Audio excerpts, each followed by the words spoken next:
We know that water occupies the shape of the container it is poured in.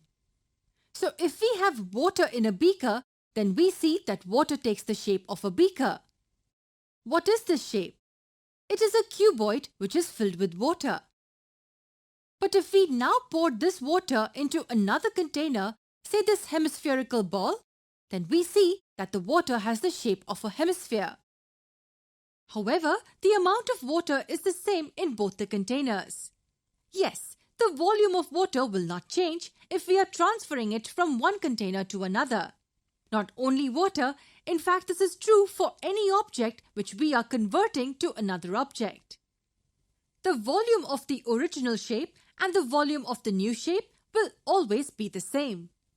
Let's see how we can convert one solid into another. Let us take a candle of a cylindrical shape.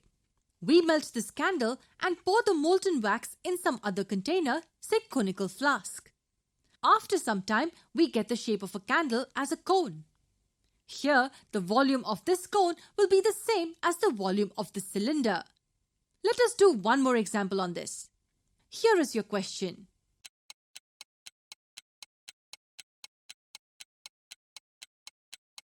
Here is a right circular cylinder. What parameters of this cylinder are given to us? We are given its diameter as 24 centimeters. So its radius R1 will be 24 over 2, which is equal to 12 centimeters. We are also given its height, H1, as 15 centimeters. The cylinder is filled with delicious ice cream. We need to transfer this ice cream into these cones. We are also given the parameters of these cones. Since these cones are identical, they have the same parameters.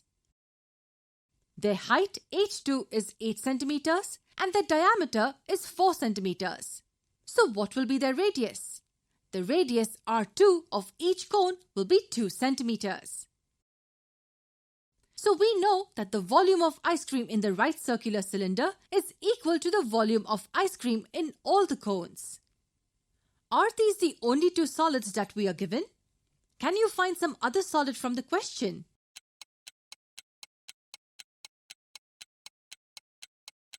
Yes, we were also told about the hemispherical shape on top. This means that a cone is filled with ice cream in such a way that cream not only fills 100% of the cone but also forms a hemisphere on top of its base like this. What are we asked to find? We were asked to find the maximum number of cones that we can fill using all ice cream. Suppose there are n cones. We can write V1 is equal to n times V2 plus V3, where V1 is volume of the cylinder and V2 is the volume of a single cone and V3 is the volume of the hemisphere.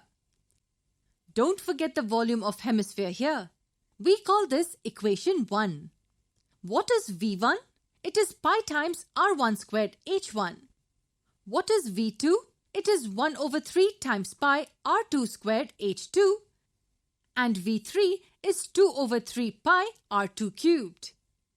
Substituting values for R1, R2, H1 and H2 in equation 1 and solving further, we get n equal to 135.